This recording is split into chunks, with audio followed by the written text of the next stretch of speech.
भगवान परमात्म्याला सांगतात, देवा तुला द्यायचंच असेल तर कुठे दे, वासदेई पंढरीचा सदा संग हरिदासाचा वास फक्त त्या पंढरपुरामध्ये. पण पंढरपूर क्षेत्र काय आहे त्या पंढरपूर क्षेत्रामध्ये? तर बघा माय बाप्पांनो, त्या पंढरपूर क्षेत्रामध्ये आषाढी कार्तिक पंढरीची वारी साधन निर्धारी अन्न नाही. हो, गेल्या वर्षी वारीमध्ये माय बाप्पांनो 28 लाख वारकरी होते. गोविंद महाराज 28 लाख वारकरी होते. हो माय बाप्पांनो, त्या वारीचा आनंद काय सांगावा. या पंढरपूर क्षेत्रामध्ये जेव्हा सर्व वाखरी जवळ जेव्हा दिंडी येत असते, वाखरी ते पंढरपूर 5 किलोमीटर राहते. हो, संध्याकाळ होते माय बाप्पांनो, 10 वाजता दिंडी पंढरपुरामध्ये पोहोचत नाही. काय वारकऱ्याचा तो आनंद असतो. काय महाराज सांगतात, ते पंढरपूर पत्र त्यावेळेस वैकुंठ पंढरी सांगितली जाते. वैकुंठ पंढरी महाराज सांगतात, सकळ तीर्थ होणे पंढरी मुकुट मागे, पंढरी मुकुट मागे, पंढरी मुकुट मागे. सकळ होणे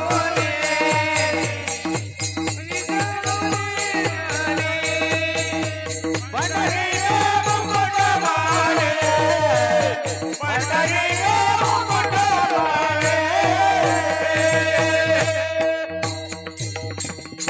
पंढरी तीर्थाहुनी माय बाप्पांनो, की पंढरपूर महाराज सांगतात की जेव्हा नव्हती गोदा गंगा तेव्हा होती चंद्रभागा. महाराज सांगतात, आधी रचली पंढरी मग वैकुंठ नगरी. महाराज सांगतात की आधी पंढरीची रचना झाली, मग वैकुंठाची रचना झाली. आणि त्या पंढरपूरला आम्ही आषाढीला जात नाही, कार्तिकीला जात नाही. माय बाप्पांनो, अगोदर वाटत होत, पण माणसाचा भ्रमच निघून जातो. बरे बाबा, एकदा की वारीला निघाल्यानंतर 25, 26, 27, 28 दिवस कुठे जातात तर काही कळत नाही. यंदाची वारी बघा, जुलैच्या 7 तारखेला प्रस्थान आहे, आळंदी ते पंढरपूर, नाही का. आपली निवृत्ती दादाची थोडी 5 दिवस अगोदर असते. अशा पद्धतीने कोणाला यायचं असेल तर संपर्क सकाराम बाबाशी करावा निश्चित माय बाप्पानो. कारण महाराज सांगतात, त्या पंढरीचं महत्व काय महत्व आहे माय बाप्पांनो. तो भगवान परमात्मा विटेवरी ज्याची पावले समान आणि तोची एकदान सुरदाता, तो दाताही आहे आणि सुरही आहे, नाही का. आणि तेच महाराज सांगतात, काय अनेक नेनोबा साधन आमचा विषय हरी कीर्तन. महाराज सांगतात, ह्याची देवापाई मागत चरण सेवा अखंडित वास घ्यावा पंढरीचा सदा संग हरिदासाचा. सदा संग काय की संतांच्या संगतीमध्ये राहा. त्याच्याने काय होईल माय बाप्पांनो, की संतांच्या संगतीमध्ये राहिल्यानंतर की त्याची येरधार संपील. हो महाराज बघा, एक छोटस दृष्टांत जर सर्वांनी भजन करा. विठाला विठाला विठाला विठाला विठाला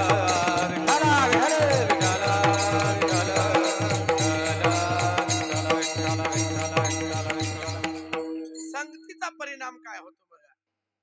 एक गावामध्ये एक ओडाळ गाय होती, म्हणजे आपल्या भागामध्ये आपल्या सांगायचं भाषेत की एक ऊसाच्या, ती गाय दर दिवशी सकाळी गायी निघाल्या की पुढे गेल्यानंतर कळपातून थोडीशी चुकारून जायची आणि याचा खाय त्याचा खाय निस्वाजेल कणसा खायची. संध्याकाळी एकदम टाईट होऊन यायची. आल्या गायी का त्या हातात परत भेटून जायची. मग त्या गायीतील एका गायीने तिला विचारलं, बाई अगं तुझी तब्येत एकदम लठचे लठ आहे बुवा, तू नेमकी खातेस काय? चाल ना बुवा माझ्या संगा, काय संगत आहे का नाही? अरे काय मजा करशील बुवा. दुसऱ्या दिवशी माय बाप्पांनो, ही ओढाळ गायीच्या बराबर हिनी भंगूर गरीब गाय बिचारी तिच्या बराबर निघाली. शेतात गेल्यानंतर इथं कंस काय तिथं कंस काय, आणि शेतकऱ्यांनी पाहला मोठा मायची नेंत दर दिवस तू खाते का म्हणे, काय मार मारून बेदम केला. मग संध्याकाळी त्यांची दोघींची भेट झाली. काय बा मग बाई बी नाही, बरा खुराक केले ठरलेला, तुझी संगत धरली तर मार गेला पडून बुवा. शेताने शेतकऱ्यांचे कमी मारत का? बारपीट करून टाक. पीठ करून टाक. आजपासून खुराटीला खाईन हराळी कसून खाईन पण तुझ्या म्हणजे हा संगतीचा परिणाम आहे माय हो. आजच्यामुळे माय बाप्पानं संत संगतीचे काय सांगू सुख आपण पारखे नाही तेथे साधू थोर जाना साधू थोर जाना साधू थोर जाना कलियुग. नाही का? आणि संतांच्या संगतीमध्ये आमचे वडील आमचे स्वर्गवासी आहेत. मला नेहमी सांगायचं असं का राम चांगल्याची संगत बड्याची करायची हो बड्याची संगत धरायची म्हणजे तो पैशावान नाही जो ज्ञानाने बडा असेल ना त्याची संगत धरायची त्याच्या चपला हिंडवायच्या हो अशा पद्धतीने वडिलांची शिकवण होती. आणि खरंच माय बाप्पानो आपले लहान शेण्यात जाऊन बसायला मग आपली ती त्यांची पात्रता नाही पण लहानपणापासून जसा आपला गौरव महाराज आहे ना लहान आहे तो काय पण आज शेण्यात मान आहे शेण्यात मान आहे कशामुळे कला आहे नाही का? अशी माणसाकडे कला असली ना तर संगती मग ते पंगत सुद्धा चांगली भेटत एकच नंबर पंगत भेटते. पगडीवाल्यामध्ये आपण बसायचं जेवायला आळंदीचे मोठमोठे महाराज ही संगतीचा परिणाम. अजून एक दृष्टांत सांगतो विठाला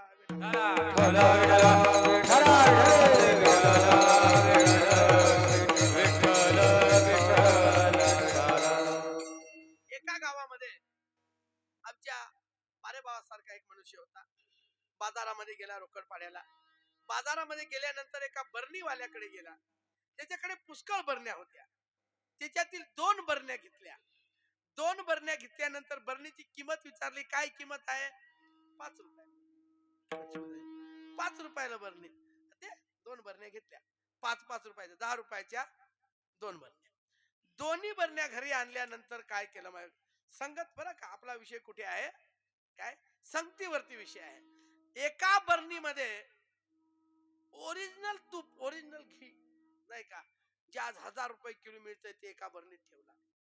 बरणी 5 रुपयाची आणि एका बरणीत काय ठेवला मीठ खारट मीठ. ती बरणी चुल्याजवळच काय 2 दिवस तावता वाकडाच वळून राहिला. आणि ती दुसरी होती ना त्यात घी ठेवेल ती बरणी नाही कपाटात तिच्या केली सासूबाईकडे तिच्या केल्या. मग सणा पावनाला ते कपाट उघडायचा ती बरणी होती 5 रुपयाची पण संगत कशाची झाली तुपाची संगत झाल्यामुळे तिची स्टेप मोठी काय मग त्याच्यासाठी माझ्या बाप्पानो की संगत चांगल्याची करा. ज्याच्याकडे ज्ञान आहे ज्या ठिकाणी भजन कीर्तन आहे त्या ठिकाणी आपण जाऊन बसा. देवाच्या द्वारी उभा क्षण भरी त्यांनी मुक्तीचारी साध्या. हरी मुखे म्हणा हरी मुखे म्हणा पुण्याची गणना कोण करी. महाराज सांगतात की देवा अशी मी तुझी सेवा करेन अशी सेवा करेन की देवा फक्त मला काय कर. हो महाराज सांगतात तुझी आन वाहिन गा देवर आहे तुझी आन वाहिन गा देवर आहे देवा की तुझी मी आन म्हणजे तुझी मी शपथ घेतो. हो देवा तुझी मी शपथ घेतो की तुझी ही सेवा अखंडित मी ही सेवा ठेवेन. महाराज सांगतात हो चरण सेवा अखंडित तुझी मी ठेवेन. वासधेय पंढरीचा आणि सदा संग हरिदासाच्या. नामदेव महाराजांना भगवंत सांगतात अरे नामा अजून काही दुसरं माग. त्यावेळेस नामदेव महाराज सांगतात देवा मला कोणत्याही योनीमध्ये जन्म मिळाला तरी चालेल परंतु तो जन्म कुठे भेटला पाहिजे वारकऱ्याच्या घरामध्ये भेटला पाहिजे. अभंगाच्या 3ऱ्या जन्म हो का भलत्यायाती जन्म हो का भलत्यायाती जन्म हो का भलत्यायाती जन्म हो का भलत्यायाती जन्म हो का भलत्यायाती जन्म हो भलत्यायाती जन्म हो का भलत्यायाती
जन्म हो का भलते अति परिण चुको हरिभक्ते.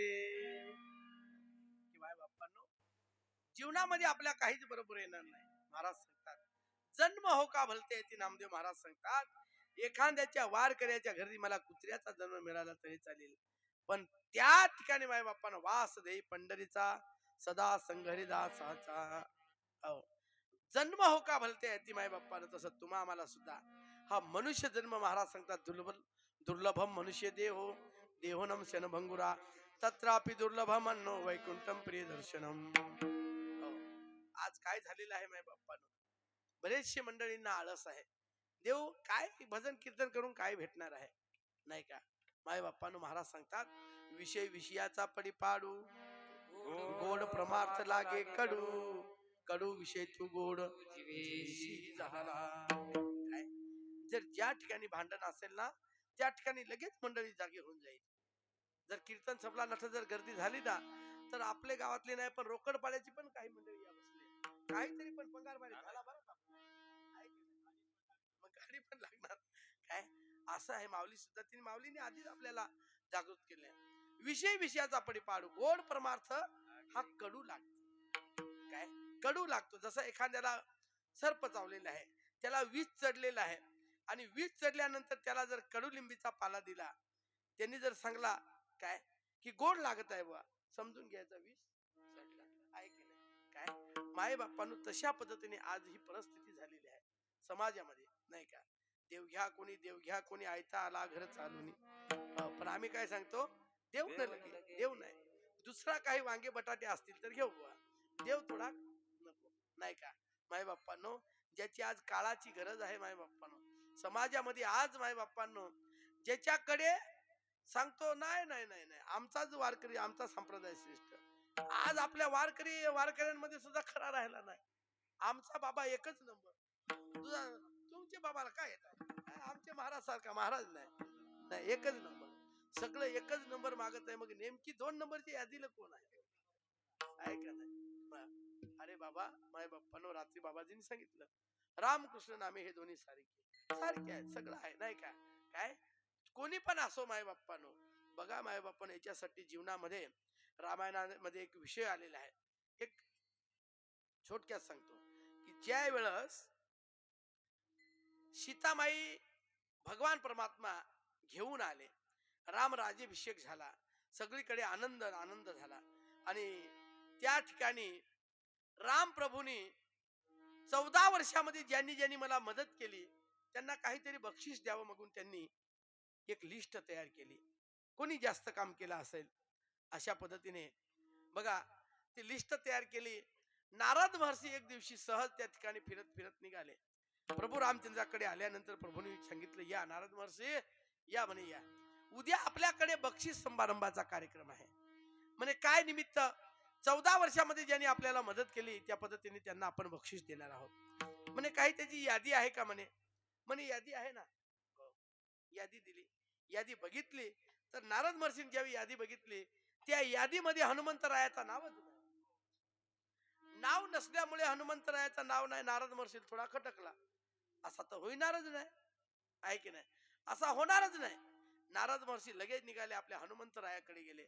हनुमंतरायाला सांगितलं म्हणे, तुम्हाला कळालं का, प्रभू रामचंद्राकडे उद्या बक्षीस समारंभाचा कार्यक्रम आहे, पण म्हणे मी प्रभूकडे लिस्ट मागितली, त्या लिस्ट मध्ये तुमचं नावच नाही. हनुमंतराया सांगत होता, असा तर होणारच नाही, होणारच नाही, सगळं तर काम मीच केलेलं आहे. आणि अशा वेळेस माय बाप्पानं त्या ठिकाणी हनुमंतराया गेला. प्रभू रामचंद्राने सांगितलं, या हनुमंतराया या म्हणे, या उद्या आपल्याकडे कार्यक्रम आहे. आणि हो म्हणे प्रभू, मला नारद महर्षीने सांगितलं की कार्यक्रम आहे, पण तो कार्यक्रमाची जेव्हा लिस्ट मी मागितली त्या लिस्ट मध्ये नावच नाही माझं. तेव्हा प्रभू रामचंद्र हनुमंतरायाला सांगतात, अरे हनुमंता बाळा, तसं कसं होईल म्हणे. नाही बघ म्हणे, माझ्याकडे लिस्ट आहे. ती कपाट उघडला आणि कपाटाच्या मध्य कप्यात ती लिस्ट काढली आणि ती हनुमंतरायाकडे दिली. हनुमंतरायांनी पाहिला तर 1 नंबरला नाव. मग हनुमंतरायाने सांगितलं, देवा नारद महर्षी तुम्हाला असा सांगत होता का ते लिस्ट मध्ये तुझा नावच नाही. प्रभू रामचंद्रांनी सांगितला, त्याच्याकडे दिली ती 2 नंबरची यादी होती. नंबरची यादी म्हणजे तू एक नंबरची यादीला आहेस. काय माय बाप्पानो, तसं या सप्त्यामध्ये जो काबाड कष्ट करून आपण ह्या ठिकाणी माय बाप्पानो आपण आहाळा देतो. नव्हे नव्हे एवढ्या गर्मीमध्ये आपण जे स्वयंपाक आहे ते उत्कृष्ट स्वयंपाक बनवतात. काय रात्रभर पहारा करतात तरुण मुलं, नाही का माय बाप्पानो. निश्चितच आपल्या पहिल्याच लिस्टला राहायचं का दुसऱ्या, आपण काम केल्यानंतर न बोलता त्या ठिकाणी पहिल्या लिस्ट मध्ये आपलं नाव आल्याशिवाय राहणार नाही. हो. ती यादी त्याच्याकडे आहे. गावचे पाटलाकडे ती यादी नाही राहत, नाही का. ती यादी त्याच्याकडे असते. फक्त आपण करायचं आहे आणि तो भगवंत कोणत्या लिस्टवर ठेवील ते निश्चित त्याच्याकडे आहे. विठाला विठाला विठाला विठाला विठाला विठाला विठाला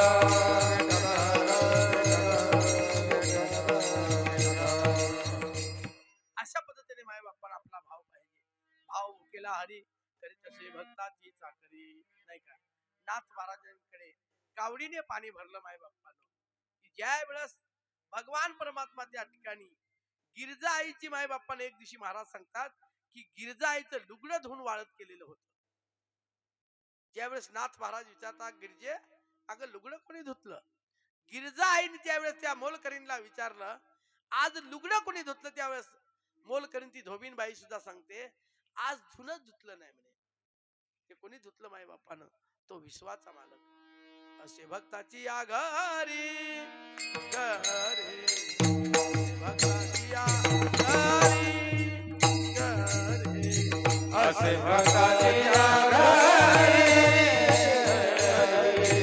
असे भक्ताची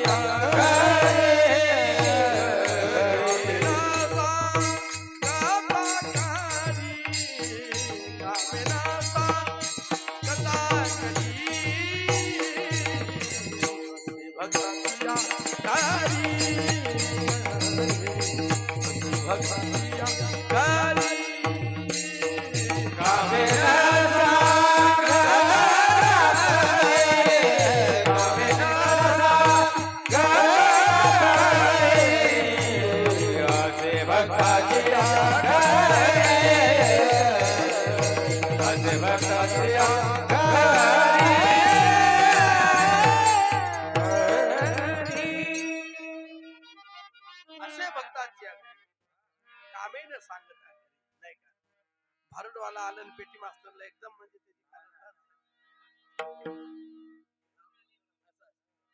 ते बघा माय बाप्पा भारुडकार येऊन राहिलेले आहे. घाबरायचं नाही. आपल्याला अजून 1 तास वाढवाय.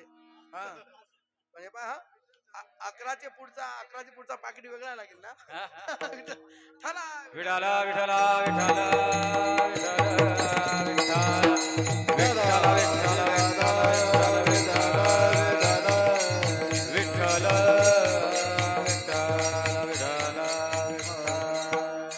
आपला विषय कुठे होता. जन्म हो का भलते याती परिणे चुको हरिभक्ती. जन्म हो का भलते याती माय बाप्पानो, कुठेही जन्म मिळो माय बाप्पानो. एक निष्ठावंत वारकरी होता माय बाप्पानो. सज्जन हो, या दुष्टांताकडे लक्ष असू द्या.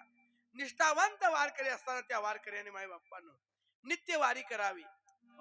बघा देशी भागामध्ये आपण गेल्यानंतर प्रत्येक घरचा मनुष्य एक वारकरी आहे. त्यांची नित्य वारी आहे. त्या घरामध्ये सर्व काम होतात, पण एक माणूस डायरेक्ट वारीसाठी सोडून दिलेला असतो, घरचा माणूस, नाही का. बघा आपली जेव्हा निवृत्ती दादाची जेव्हा वारी निघते, या आपल्या भागातून सुद्धा माय बापाने सर्व वारकरी सीतारामदासी, आमचे मुरली महाराज, आमचे दौलत बाबा, नाही का, ही सर्व मंडळी आपण कोणत्या ना कोणत्या दिंडीमध्ये आपण जातो, नाही का. त्या वारकऱ्याचा भाव ऐका माय बाप्पानो. तो एक वारकरी होता आणि तो वारकरी नित्य वारी करत असताना त्या ठिकाणी एक दिवशी एका गावामध्ये असे मुक्काम म्हणला. मुक्काम झाला. त्या ठिकाणी मुक्कामाच्या दिवशी पाटील बाबाकडे मुक्काम केला. त्या ठिकाणी जेवण झालं आणि झोपी गेले दोघी, वारकरी आणि पाटील बाबा. सकाळ झाली, पहाट झाली, आंघोळी झाली. वारकरी बाबांनी काकडा केल्यानंतर त्या ठिकाणी सकाळ झाली. त्या ठिकाणी चहा पाणी नाश्ता झाला आणि वारकरी दादाला त्या पाटील बाबांनी सांगितलं वारकरी दादा तुम्ही चाललात, माझं तर काम पुष्कळ आहे, मला तरी येण्यासाठी टाइम नाही, मला शेवट नाही, पण तुम्हाला एक सांगू का, माझ्याकडे देण्यासारखंही काही नाही. पण जसे आज आंब्याचे दिवस आहेत असे आंब्याचे दिवस होते. त्या पाटील बाबाकडे काही आंबे पिकलेले होते. त्या पाटील बाबांनी मायबापानं 5 आंबे दिले. 5 आंबे त्या वारकरी दादाकडे दिले आणि वारकऱ्याला सांगितलं, बाबा हे 5 आंबे एवढे पांडुरंगाला पोहोचवायचं काम कर. वारकरी दादांनी सांगितलं, ठीक आहे पाटील बाबा. वारकरी निघाला. माऊलींच्या भजन कीर्तनामध्ये त्या दंग झाला आणि मजल दर मजल करीत करीत निघाला. 1-2 मुक्कामाला त्या ठिकाणी पंढरपूरला पोहोचणार. मध्यस्थ एक मुक्काम झाला. त्या मुक्कामाच्या दिवशी त्याला दिवसभर काही मिळालं नाही. संध्याकाळ झाली, जेवण मिळालं नाही. धर्मशाळेमध्ये त्या ठिकाणी घोंगडी आथरली, पाणी पिलं. याला वाटलं भूक तर लागलेली आहे, पण काय आता आपल्याकडे खाण्यासारखं काही नाही. आज सेवा नाही झाली, परंतु त्याच्या मनामध्ये आलं, त्या पाटील बाबांनी 5 आंबे दिलेले आहेत ना, ते पिकलेले आहेत, त्यातले 2 खायला काय हरकत आहे का? त्या वारकरी दादाने त्या बॅग मधून काढले आणि 2 आंबे खाल्ले मायबापानं. 2 आंबे खाल्ल्यानंतर त्या ठिकाणी पाणी पिलं, झोपी गेला. दुसऱ्या दिवशी निघाला आणि मजल दर मजल करीत पंढरपूर क्षेत्रामध्ये पोहोचला. त्या ठिकाणी चंद्रभागेमध्ये स्नान केलं आणि बारीला लागला. बारीला लागल्यानंतर 8-10 तासाने त्या ठिकाणी मंदिरामध्ये त्या ठिकाणी पांडुरंगाच्या वारुळामध्ये गेलेले आहेत आणि भगवंताची त्या ठिकाणी चरणावरती दर्शनावरती डोकं टेकवणार. तेवढ्यामध्ये त्या पाटील बाबांनी दिलेले त्या आंब्याची आठवण आली.